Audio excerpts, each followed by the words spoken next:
Students, कैसे हैं आप सभी? पढ़ाई बढ़िया चल रही होगी आप सभी की। अब होमवर्क के दिन आने वाले हैं। कैपिटल गेन चैप्टर लगभग अपना अच्छा खासा कंप्लीट हो चुका है। हालांकि अभी बचा है शेयर वाला पार्ट, बचा शेयर्स एंड सिक्योरिटीज, बट फिर भी आपको अब मैं मेन क्वेश्चन की ओर ले जाके होमवर्क दे सकता हूं। तो आप फटाफट से यहां तक का रिवीजन अच्छे से करके रख लीजिए। अब हम चलते हैं सेक्शन 54F की ओर। 54EC और 54EE तक मैंने आपको समझा दिए थे। आपके कोर्स में इतने ही सेक्शन है। वैसे आप देखेंगे तो सिंघानिया में आपको और भी सेक्शंस नजर आएंगे। पेज नंबर 332 पर आए 54GB GA लिखा हुआ मिलेगा, कट कर दीजिए। GB लिखा हुआ मिलेगा, कट कर दीजिए आप। 333 पेज पूरा कट कर दें आप। ठीक है, ये सेक्शंस आपके कोर्स में नहीं है, स्टडी मटेरियल में आप देख लेना। लॉ में है लेकिन कोर्स में नहीं आई इंटरमीडिएट के, इसलिए आप सीए फाइनल में पढ़ेंगे इसको। तो हम जितना हमारे कोर्स में उतना ही पढ़ते हैं। अब हम चलते हैं 54F की ओर। पेज नंबर 9 पर आए नोट्स में। पेज नंबर 9 पर आप देखें क्या लिखा हुआ है। पेज नंबर 9 पर लिखा है 54F के बारे में, इंडिविजुअल एंड एचयूएफ। अगेन आ गए हम इंडिविजुअल एचयूएफ, क्योंकि ये सेक्शन 54 जैसी जो फर्स्ट सेक्शन पढ़ी थी ना वैसी। इसका टाइम पीरियड भी लगभग वही मिलेगा आपको। देखो आप टाइम पीरियड के वहां क्या लिखा है मैंने, सेम एज सेक्शन 54, वही टाइम पीरियड। क्या था 54 में? 1 year backward, 2 year forward in case of purchase and 3 year forward in case of construction. और लॉन्ग टर्म है या शॉर्ट टर्म? तो लॉन्ग टर्म होना चाहिए। 54 में भी ऐसे ही था। ठीक है, और लास्ट कॉलम डिडक्शन कितना मिलेगा, सॉरी एग्जम्पशन कितना मिलेगा? तो एग्जम्पशन उसमें क्या करते थे 54 में, लॉन्ग टर्म कैपिटल गेन और cost of new residential house which ever is lower. यहां थोड़ा सा अलग है, यानी बाकी सब सेक्शन हमने ये किया। जो भी कैपिटल गेन आया हमारा, जो भी कैपिटल गेन आया उसमें से हमने सेक्शन कोई सा भी लगाया, 54 या 54 BD कुछ भी लगाया हो, हमने कंपेयर किया विच एवर इज लोअर, यहां से कंपेयर किया। लेकिन यहां थोड़ा सा अलग रहेगा। क्या रहेगा बाद में समझते हैं। पहले तो हम ये देखते हैं कि सेक्शन 54 में और 54F में डिफरेंस क्या। जब सब कुछ सेम है तो क्या फर्क? 54 याद दिला दूं मैं आपको, transfer of residential house in purchase of और कंस्ट्रक्शन ऑफ रेसिडेंशियल हाउस था ऐसा, रेसिडेंशियल टू रेसिडेंशियल। यहां क्या है? Transfer of any long term capital asset other than residential house. अब उल्टा हो गया, रेसिडेंशियल हाउस नहीं, कुछ और बेचो other than residential house. Jewellery बेचो, diamond, gold, shares, any other capital asset transfer करो। लॉन्ग टर्म होना चाहिए, शॉर्ट टर्म पर नहीं। तो मैं लॉन्ग टर्म शेयर्स बेच रहा हूं, लॉन्ग टर्म ज्वेलरी बेच रहा हूं, गोल्ड बेच रहा हूं, कुछ भी, डिबेंचर्स वगैरह कुछ भी, ये नहीं, अदर देन रेसिडेंशियल। फिर वही बात लॉ में जो लिखा हो पढ़ो। उन्होंने सिर्फ क्या छोड़ने के लिए कहा? रेसिडेंशियल नहीं। तो क्या मैं कमर्शियल प्रॉपर्टी बेच सकता हूं? Yes, commercial property is also capital asset and it is mentioned that other than residential any long term. तो रेसिडेंशियल छोड़कर कुछ भी लॉन्ग टर्म, तो कमर्शियल भी तो लॉन्ग टर्म है। इसका मतलब shares, jewellery, bonds, commercial property, any other long term capital asset transfer and purchase of one residential house in India. Purchase oblique construction भी कर लो आप उसमें, क्योंकि वो इंक्लूड रहता है। रेसिडेंशियल हाउस जहां भी आते हैं वहां खरीदने के साथ साथ कंस्ट्रक्शन भी होता है। तो परचेज और construction of one residential house in India. तो हो गया ना 54 जैसा। बस अंतर क्या हो गया, वहां मकान के बदले मकान था, या मकान को छोड़कर कुछ और बेचो। क्योंकि ये बात सही है, कई बार ऐसा होता है लोग मकान खरीदने के लिए कई सालों से सेविंग करते हैं। सेविंग कैसे करते हैं? ज्वेलरी खरीदते रहते हैं, थोड़ा थोड़ा गोल्ड खरीदते रहते हैं, थोड़ा थोड़ा शेयर में इन्वेस्टमेंट करते रहते हैं, कहीं और इन्वेस्टमेंट। फिर जब मकान खरीदना होता तो एक साथ ये सब चीज बेच देते हैं और मकान खरीद लेते हैं। मैक्सिमम लोग, मिडिल क्लास पर्सन हमेशा ऐसा करता है। पहला मकान बनाना ही सबसे महंगा पड़ता है। तो इसलिए सेक्शन रखी कि कोई व्यक्ति अगर ज्वेलरी बेचे अपनी और मकान खरीद ले तो उसको एग्जम्पशन मिले, वरना पता लगा उसने इतने सालों से ज्वेलरी इसलिए इकट्ठा की थी कि जब भी मकान खरीदेंगे तो बेच देंगे, तो बेचने में कैपिटल गेन लग जाए उसको, तो आधा पैसा तो टैक्स में निकल जाए उसका, इसलिए गवर्नमेंट ने यह फैसिलिटी दी। ठीक है, क्लियर है बात? तो क्या बेचना है क्या खरीदना है, क्लियर है? अब देख लेना। अब यहां पर हमें वर्किंग नोट में एडिशनल कंडीशंस पढ़ना है। 54F इतना आसान होता तो मैं आपसे पहले ही कह देता, या पिछले वीडियो में ही बता देता मैं आपको। इस पूरे के लिए मैं सेपरेट वीडियो इसीलिए बना रहा हूं क्योंकि इसमें बहुत सारी बातें अलग से दी है। हमने कॉमन रूल्स पढ़े थे नीचे, वो रूल्स एज इट इज है। यानी यहां पर भी अगर आपने ड्यू डेट तक न्यू रेसिडेंशियल हाउस प्रॉपर्टी नहीं खरीद पाए तो डिपॉजिट कर दीजिए, डिपॉजिट में से विड्रॉ कर लीजिए, विड्रॉ नहीं करेंगे तो टैक्स लगेगा, वो सारे पॉइंट सेम है। लेकिन यहां नीचे लिखा हुआ आप देखो, आ जाएगा additional condition for section 54F। Additional condition, assessee does not own more than one residential house property except the new house property is on the date of transfer of original asset। समझे आप?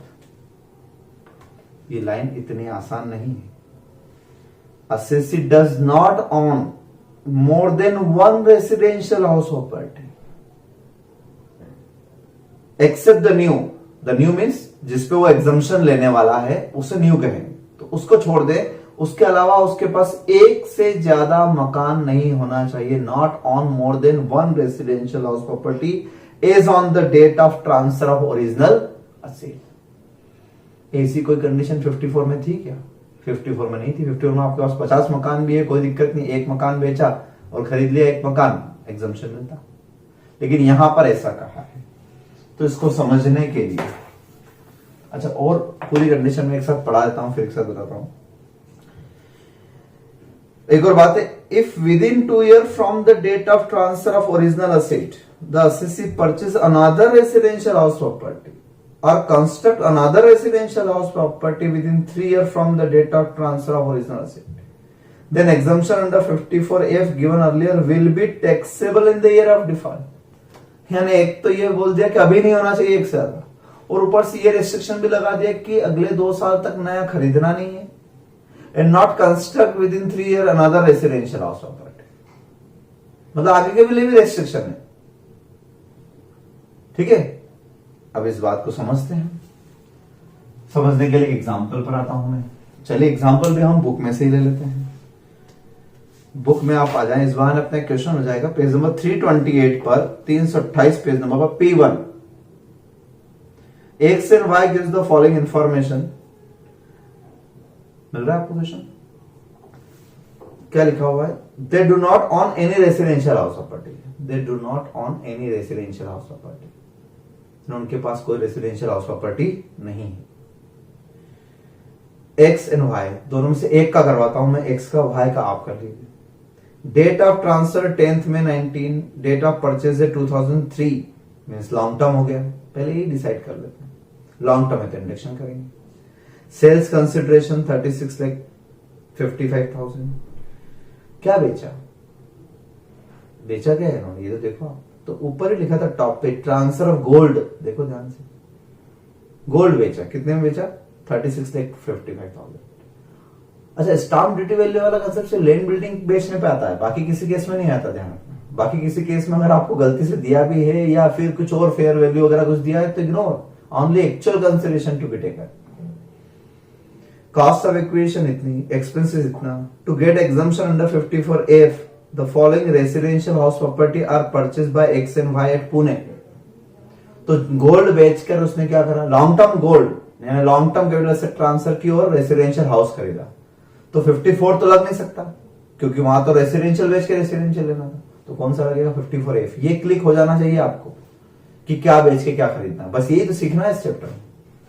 पुणे में property खरीदी कितने में? 27 लाख, 27 लाख रुपए में खरीद ली इन्होंने। 12 मई 2019 को ही खरीद ली, इसी साल ड्यूरिंग ईयर में, यानी due date of filing return से पहले ही, वरना इनको डिपॉजिट करवाना पड़ जाता। लेकिन एक और बात, X and Y transfer their house property eight Pune, यानी न्यू हाउस प्रॉपर्टी बेच भी दी। कब बेच दी? 29 जून 2021, जबकि एक कॉमन रूल मैं आपको ऑलरेडी बता चुका हूं, वो 50 और F पे भी लगता है कि new house property acquired in different sections can not transfer within 3 year from the date of purchase. बार बार बोला मैंने, खरीदने की डेट से 3 साल के अंदर नहीं बेच सकते आप उसको। अगर बेच दिया है तो जितना कैपिटल गेन एग्जाम्पल हुआ वो रिवोक हो जाएगा। तो इन्होंने भी वो गलती की, ऐसा क्वेश्चन भी करवा चुका हूं मैं आपको, ये बात यहां भी सीखने को मिलेगी। Find out the capital gain chargeable in the hands of mister x for different assessment year. बढ़िया कंप्लीट क्वेश्चन है, सारा समझते हैं, प्रोविजन भी आ जाएंगे इस बहाने समझ में। नंबर 1, पहले तो मैं बात करता हूं प्रीवियस ईयर 1920 की, 1920 में, यानी असेसमेंट ईयर 2021। इस ईयर में हम कंप्यूटेशन करते हैं, कंप्यूटेशन ऑफ कैपिटल गेन। ठीक है, तो sales consideration, sale of gold long term,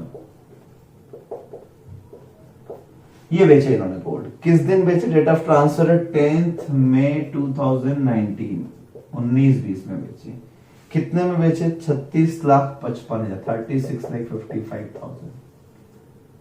and transfer expenses क्या हुए इनके? ट्रांसफर एक्सपेंसेस आपके हुए 55,000, 55,000। अब इन सेक्शन में तो ये एक्सपेंसेस पहले ही लेस कर देना, तो नेट कंसिडरेशन आ गया इनका 36 लाख, 36 लाख रुपए का नेट सेल्स कंसिडरेशन आ गया। लेस क्या करते थे इसमें से हम? अब तो आदत हो गई होगी इतने सारे क्वेश्चन के कि फॉर्मेट से चलो ढूंढते जाओ, सेल्स ढूंढ ली मैंने, एक्सपेंसेस ढूंढ ली, फिर क्या ढूंढते हैं हम? लॉन्ग टर्म है इसलिए इंडेक्स कॉस्ट ऑफ एक्विजिशन ढूंढ लेते हैं, और ज्यादा से ज्यादा क्या ढूंढ लेंगे? Index cost of improvement. अब तो आदत हो जाना चाहिए, बहुत इजी क्वेश्चन रहेगा। तो कॉस्ट ऑफ एक्विजिशन कितनी, कब खरीदा था इसको? 3,01,730 इंटू अभी का इंडेक्स 289 डिवाइडेड बाय किस ईयर में खरीदा था? 2003 में। 2003-4 का इंडेक्स देख ले तो 109। ठीक है, इसका इंडेक्शन कर दें आप, इंटू कर दें आप इसको, तो 301,730 इंटू 289 डिवाइड बाय 109। अच्छा फिगर आया 79999। तो उसको 8 लाख राउंड फिगर में करेंगे आप। ऐसा मत देखा करो कभी भी 7,99,999, 98, 97 इस तरह से आया तो उसको राउंड फिगर कर ले। 8 लाख रुपए एग्जैक्ट फिगर आ गया। ठीक है, कॉस्ट ऑफ इंप्रूवमेंट ढूंढ ले, नहीं है, पढ़ा आपने क्वेश्चन। तो यहां तक का क्वेश्चन तो आप बड़ी आसानी से आ जाना, इतनी तो मैंने बहुत प्रैक्टिस आपको करवा दी। बिल्कुल क्वेश्चन पढ़ने, एक बार पढ़ने के बाद नहीं लिख पाए कोई दिक्कत नहीं, आप सीधे फटाफट ये ढूंढ लो फटाफट आप जाओ। अब मेन बात ये कि लेस एग्जाम्पशन देना है तो एग्जेम्प्ट,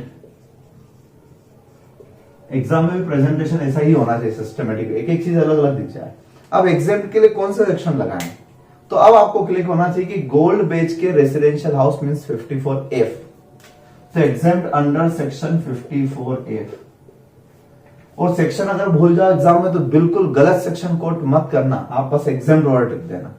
ऐसा भी मत करना under section 54 dash dash dash, ऐसा लगेगा सेक्शन 54 बोल रहे हो आप, गलत हो जाएगा। इसलिए अगर आपको नहीं आती सेक्शन तो आप लिखना ही मत, आप बस एग्जाम्प्ट वर्ड लिख देना। ऐसा भी नहीं लिखना चाहिए एग्जाम्प्ट अंडर सेक्शन और डैश डैश डैश, उससे एग्जामिनर समझ जाएगा कि भूल गए आप सेक्शन। आप लिखिए मत, बस एग्जाम्प्टेड कैपिटल गेन लिख दो। क्या खरीदा उसने एग्जाम्प्टेड में? New residential house, new residential house property, यही खरीदना थी। तो पहले तो आप देखें कंडीशन फुलफिल है, बराबर है। और कब खरीदी? इसकी डेट ऑफ परचेज क्या है? इसकी डेट ऑफ परचेज है, कब खरीदी इसने रेसिडेंशियल हाउस प्रॉपर्टी? 12 मई 19 को, यानी इसने 2 दिन बाद ही खरीदी इसी साल में। वरना चाहता तो जुलाई तक भी खरीद सकता था रिटर्न भरने तक, और नहीं खरीदता तो डिपॉजिट भी कर सकता था, तो भी हम एग्जाम्पशन देते, डिपॉजिट पे भी मिलता। यानी जिन केसों में डिपॉजिट आया उसको सेम वैसे ही समझा करो जैसे कि न्यू प्रॉपर्टी खरीदी। ठीक, अब इस प्रॉपर्टी को बेच दिया या क्या किया वो बात की बात है, अभी हम उस पर नहीं जाना, नेक्स्ट ईयर पे, अभी यहां तक की बात करो। तो न्यू हाउस प्रॉपर्टी कॉस्ट क्या, कितने रुपए में खरीदा इन्होंने? 27 लाख, कॉस्ट है 27 लाख रुपए। अब ध्यान से सुन लेना मेरी बात को, अभी तक हम क्या करते हैं? एग्जम्पशन कैसे देते आए हैं, विचेवर इज लोअर पे, है ना। लेकिन यहां ऐसा नहीं होता है, यहां खेल बिगड़ गया आपका। यहां आप नोट्स में आएंगे, आखिरी पॉइंट आपको एक फॉर्मूला मिलेगा सेक्शन 54 का, 54F में, पेज नंबर 9 नोट्स में, computation of exempted capital gain. क्या लिखा है, इफ न्यू हाउस प्रॉपर्टी और equity shares in eligible company, तो ये equity share in eligible company acquired, ये कट कर दें आप, क्योंकि ये 54 जीबी से रिलेटेड है। जीबी में भी यही कंसेप्ट है, बट जीबी तुम्हारा कोर्स में नहीं है, इसलिए जीबी हटाते हैं। तो ये इक्विटी शेयर वाला वर्ड लाइन हटा दो। If new house property acquired for the amount which is more than net sales consideration, compare कैसे करना है, नेट सेल्स कंसिडरेशन। तो if amount of new residential house property is more than net consideration, then the total capital gain will be exempt। यानी अगर यहां पर इसने 36 लाख रुपए का मकान खरीदा होता या 36 लाख से ज्यादा का खरीदा होता, सपोज 37 लाख का खरीदा होता, if full net consideration invested in new residential house property, then total capital gain exempt, सब 28 लाख पूरा एग्जेम्प्ट हो जाता। 37 का एग्जम्पशन नहीं मिलता, एग्जम्पशन कभी माइनस में नहीं होते, बार बार बोला मैंने। तो कंपैरिजन यहां से करना है और एग्जम्पशन यहां से देना है। तो ये full amount invested in new house, then capital gain fully exempt. Otherwise क्या होगा, तो नीचे लिखा, but if cost of new asset is less than net consideration,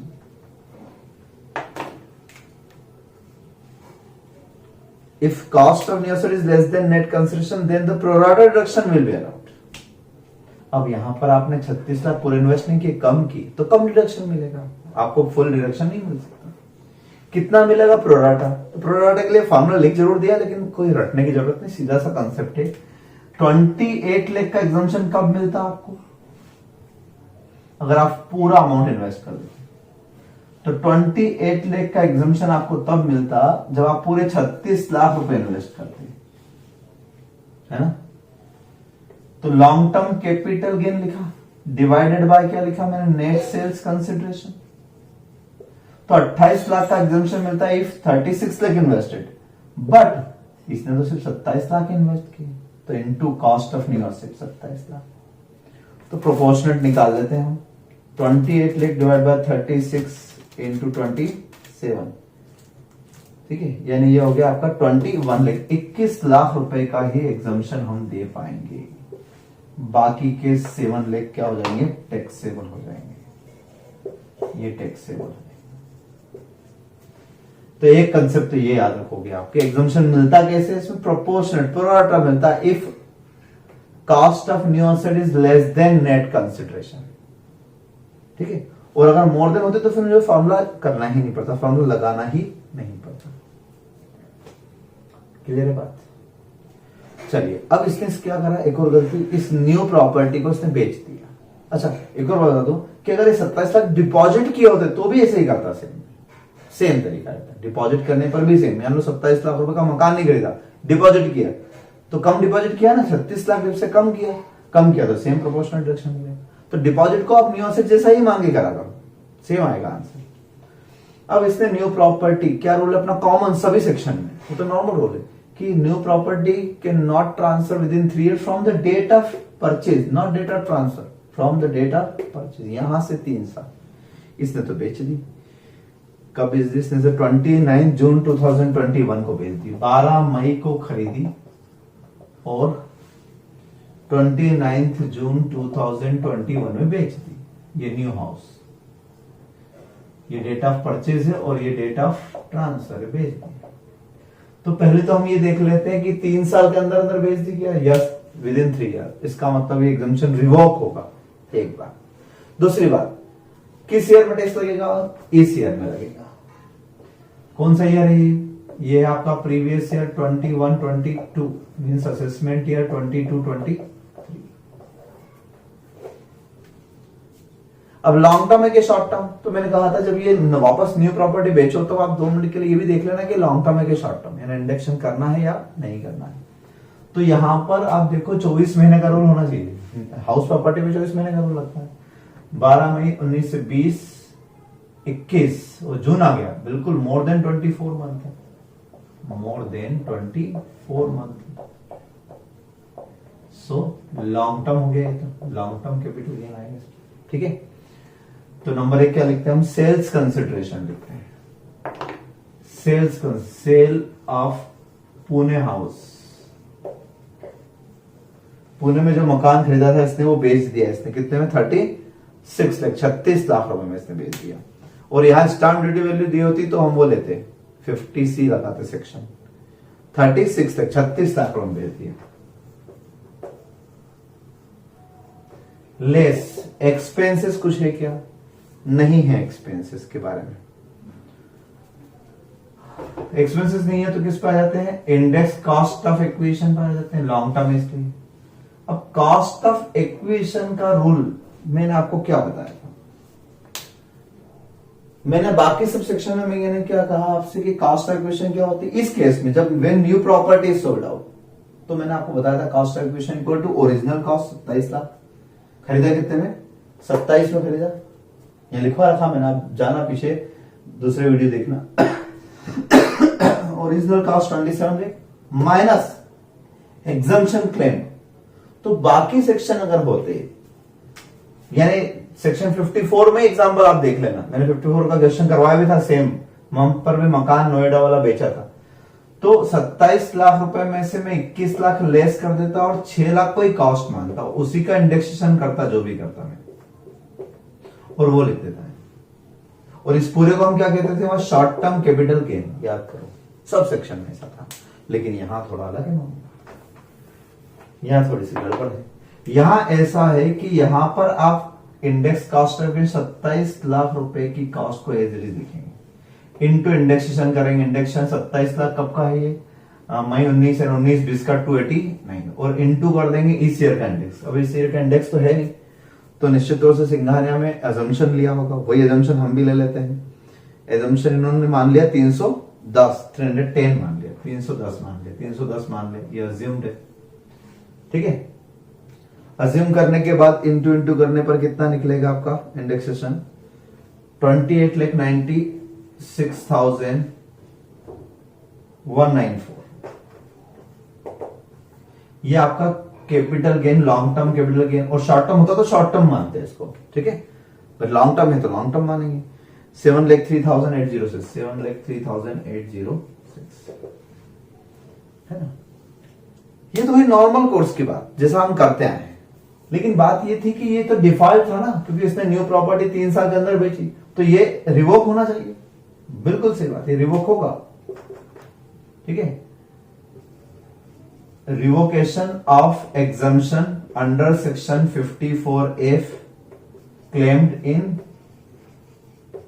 previous year 1920, 19-20 का एग्जम्पशन क्लेम रिवर्स होगा। 21 लाख का एग्जम्पशन कैंसिल हो जाएगा यहां, और 21 लाख टैक्सेबल हो जाएगा। ये टैक्सेबल कैपिटल गेन। अच्छा, दोनों लॉन्ग टर्म है, ये भी लॉन्ग टर्म, वो भी लॉन्ग, लेकिन ये शॉर्ट टर्म हो सकता था, ये लॉन्ग टर्म, तो ये तो लॉन्ग टर्म ही रहेगा, क्योंकि ये 21 लाख का रिवर्सल, तो ये तो लॉन्ग टर्म रहेगा, लेकिन ये शॉर्ट टर्म हो सकता था। अगर ये 24 महीने से पहले भेज देता तो ये शॉर्ट टर्म आता है, लॉन्ग टर्म। तो नेचर का फर्क है, इसलिए ऐसा बताया। उन सेक्शन में क्या होता था, उन सेक्शन में आप माइनस करने के बाद यानी कॉस्ट कम कर देते थे, वहां ऐसा रूल था। तो ये ज्यादा इजी है ना कि जितना एग्जम्पशन दिया उतना रिवर्स कर दूंगा, बात खत्म। ठीक है, तो अब यहां टैक्सेबल लायबिलिटी कितनी हो गई? 28,03,806 रुपए। ये कंसेप्ट है। ये 54F, तो 54F का नेचर आप समझे। 54F में बाकी सब कुछ सेम है, बस यहां जाके थोड़ी सी गड़बड़ है, फिर यहां पर भी गड़बड़ है। दो तो ये कंसेप्ट, और तीसरा मेन कंसेप्ट, ये तो मैंने आपको प्रैक्टिकल क्वेश्चन करवाया था कि होमवर्क हो सके। होमवर्क रहेगा इसका वाई वाला पार्ट, और नीचे P2 ये वाला क्वेश्चन भी आप करेंगे, P2 वाला भी आप करेंगे। 2 क्वेश्चन होमवर्क रहेंगे। अब मैं एक बात और समझाना चाहता हूं, ये सब तो हटा देता हूं मैं। तो समझाना ये है अब मुझे एक बात कि एक एडिशनल कंडीशन मैंने अभी आपको पढ़ाई थी, कौन सी? Assessee does not on more than 1। इसको छोड़ के मैं पहले प्रैक्टिकल क्वेश्चन पे ले गया आपको, ताकि एक बार एक बेसिक कंसेप्ट समझ आ जाए 54F का, कि कैलकुलेशन में कोई बहुत बड़ी बात नहीं है, ना, छोटा सा नया कंसेप्ट आया, इसके अलावा कुछ नहीं। मैं ये समझाना चाहता हूं कि कंडीशन फुलफिल होना चाहिए। तो कंडीशन ये कि ये है डेट ऑफ ट्रांसफर आपकी 10 मई 2019, 10 मई 2019, 10 मई 2019 ये है आपकी डेट ऑफ ट्रांसफर। और पीरियड क्या है? Period 1 year backward. 1 year backward का मतलब है कि 11 मई 18। और 2 ईयर फॉरवर्ड, 2 ईयर फॉरवर्ड मतलब हो गया 9 मई 2021। और 3 ईयर फॉरवर्ड मीन्स 9 मई 2022। बराबर एग्जैक्ट 2 साल परचेस के लिए और ये साल कंस्ट्रक्शन के लिए, 3 साल तक कंस्ट्रक्शन कंप्लीट हो जाना चाहिए, ये रूल। अब मेरी बात को समझना, वहां क्या लिखा हुआ है? assessee does not own more than one residential house property except new property as on the date of transfer। इस दिन आपके पास एक से ज्यादा मकान नहीं होना चाहिए। रेसिडेंशियल, कमर्शियल हो चलेगा, दुकान ऑफिस गोडाउन हो चलेगा, है ना। नॉट मोर देन वन, एक से ज्यादा नहीं होना चाहिए। तो इस क्वेश्चन में हमने 54F क्यों लगाया? क्योंकि उन्होंने टॉप पे लिखा हुआ था कि assessee not on any residential house। मान लो, अब थोड़ा सा अपन चेंज कर देते हैं। मान लो इनके पास यहां पर 10 मई के दिन एक रेसिडेंशियल हाउस प्रॉपर्टी थी, पुरानी, बहुत साल पुरानी एंसेस्ट्रल प्रॉपर्टी, जो बहुत पहले खरीदी हुई कोई प्रॉपर्टी थी इनके पास, एक रेसिडेंशियल, ठीक। और अब एक प्रॉपर्टी इन्होंने ये खरीदी पुणे में फॉर गेटिंग एग्जम्पशन, ठीक है। तो एक प्रॉपर्टी थी और एक और खरीद ली इन्होंने पुणे में फॉर सेक्शन 54A। तो क्या एग्जम्पशन मिलेगा? यस मिलेगा। उन्होंने बोला नॉट मोर देन वन, एक से ज्यादा नहीं होना चाहिए। एक तो हो सकती है ना, तो क्या गलत? तो एक है और एक आपने खरीद ली एग्जम्पशन के लिए, ठीक है, हो गया काम। एक और कंडीशन थी नीचे, if within 2 year from the date of transfer, within 2 year from the date of transfer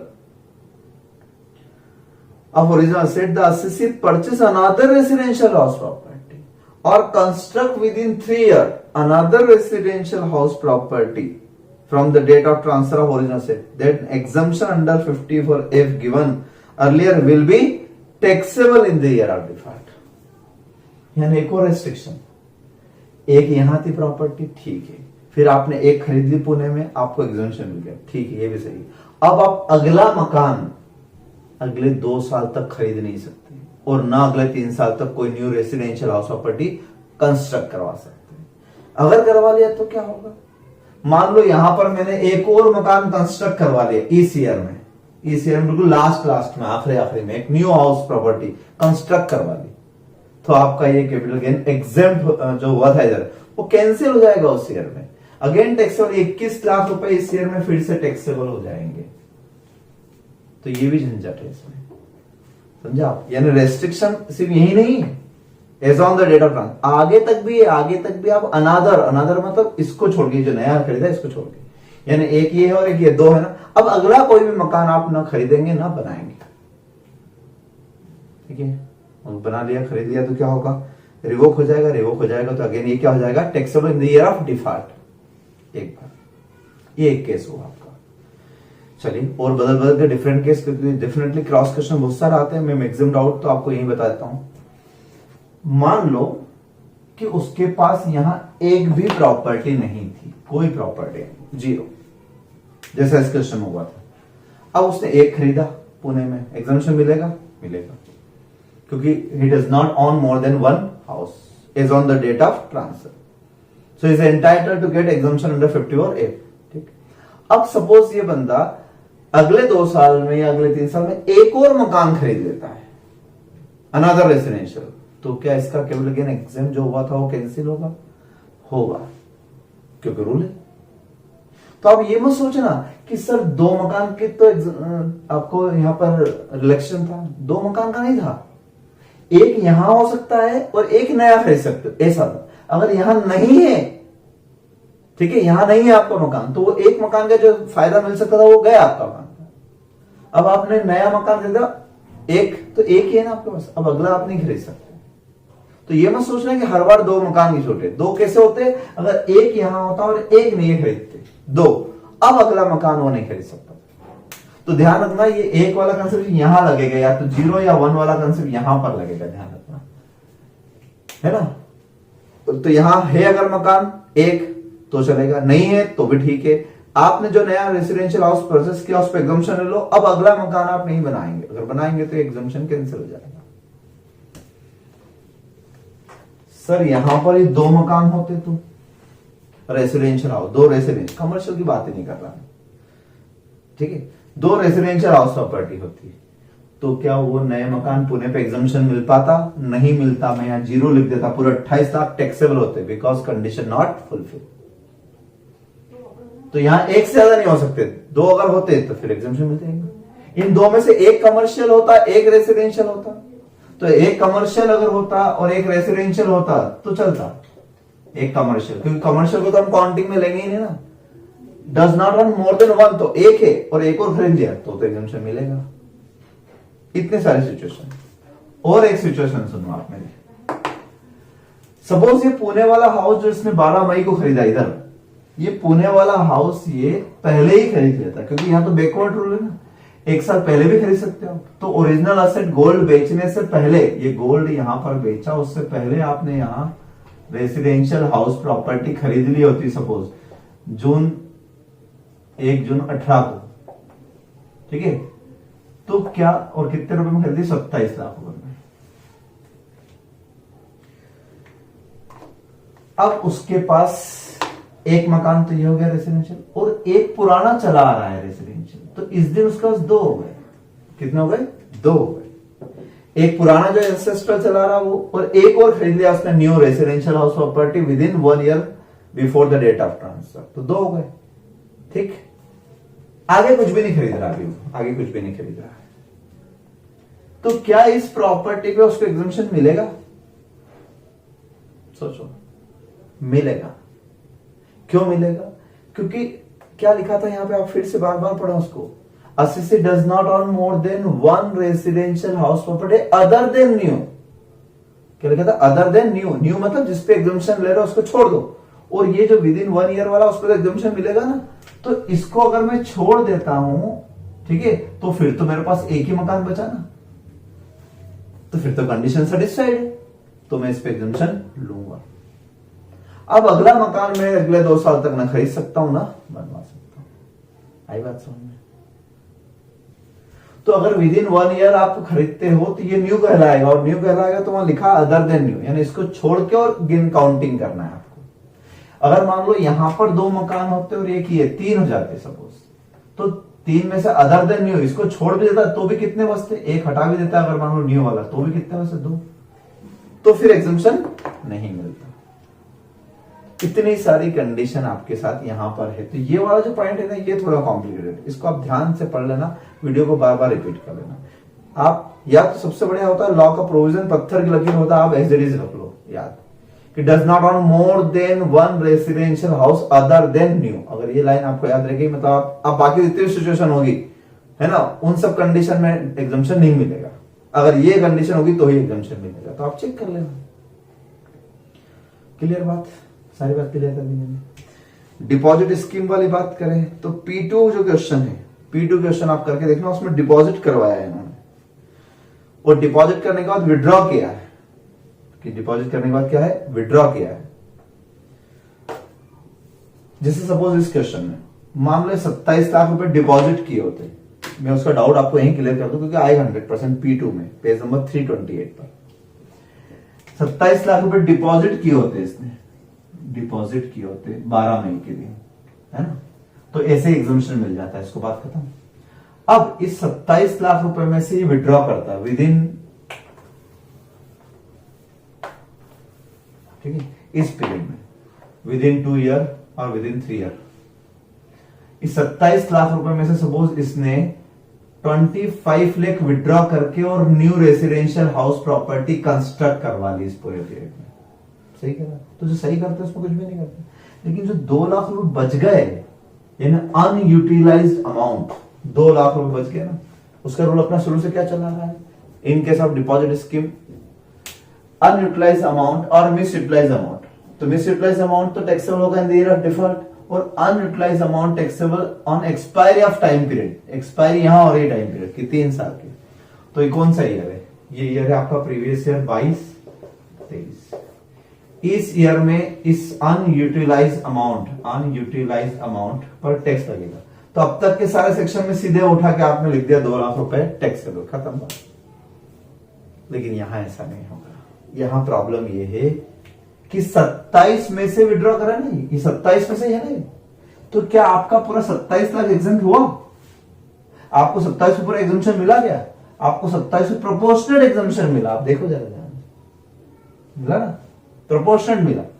तो इस 27 के तो ये 2 हिस्से हैं, 25 और 2। तो 25 तो सही है, इसलिए कुछ नहीं करना, लेकिन ये 2 इसी का तो हिस्सा है। तो क्या इस 2 लाख को पूरा एग्जम्पशन मिला होगा? नहीं मिला होगा। जब पूरा एग्जम्पशन नहीं मिला तो कैंसिल भी पूरा कैसे हो सकता है? इसलिए ऐसे केस में इस सेक्शन में 54F में प्रोपोर्शनेट करना है। तो 27 लाख पे ये प्रोपोर्शन लगाया था, इस 2 लाख पे भी सेम प्रोपोर्शन लगा दो आप। अगर सेम प्रोपोर्शन लगाता हूं 228/36 तो आपको 1,55,555 ये टैक्सेबल होगा, क्योंकि सेम प्रोपोर्शन में। लॉजिक समझ में आया ना कि 27 पूरे एग्जाम नहीं हुए थे। अगर पूरे एग्जाम हो जाते तो बराबर 2 लाख रुपए पूरा टैक्सेबल कर देता। लेकिन यहाँ प्रोपोर्शनल एग्जाम्पशन मिला है तो यहाँ रिवोकेशन भी प्रोपोर्शनल होगा। सेम प्रोपोर्शन लगा देना अनयूटिलाइज अमाउंट, मिस यूटिलाइज में भी ऐसे ही करना, ठीक है। ये एक और तरीका है अल्टरनेटिवली। मैथ्स आता सभी को। 21 लाख का एग्जाम्पशन मिला था आपको, किस पे? 27 डिपॉजिट करवाने पे। 21 में 27 और इसमें से 2 लाख रुपए आपने अनयूटिलाइज करने दिए। तो 21 लाख का एग्जाम्पशन था 27 पे, तो 2 लाख पर कितना? तो भी यही अमाउंट आएगा। आप निकाल के देखो, 2/27 × 21 सेम अमाउंट आएगा। तो आप कैसे भी ले सकते हो। मेरे हिसाब से ये ज्यादा इजी है, क्योंकि आपको वापस से ये सब सोचना नहीं पड़ेगा। आप सीधे उठा के ये सेम प्रोपोर्शन लगा देना। ये प्रॉब्लम आपको P2 में आ सकती है, मैंने बता दिया आपको पहले से, ठीक है। यहां तक कंप्लीट करें। P3 क्वेश्चन मैं करवाऊंगा और अब हम लगभग कंप्लीट क्वेश्चन की ओर आ जाएंगे। तो मैं अगले वीडियो से आपको कंप्लीट क्वेश्चन देना स्टार्ट करूंगा, बट आप यहां तक अपडेट हो जाए। 54F तो बहुत IMP सेक्शन थी और 54F की अभी बात खत्म नहीं। 54F में और अच्छे क्वेश्चन भी है। आप देखो सिंघानिया में P3 भी दिया, P4 दिया, P5, बहुत सारे क्वेश्चन अभी 54F के ही है।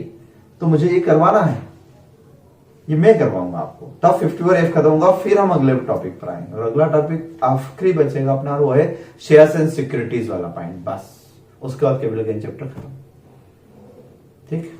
Thank you so much.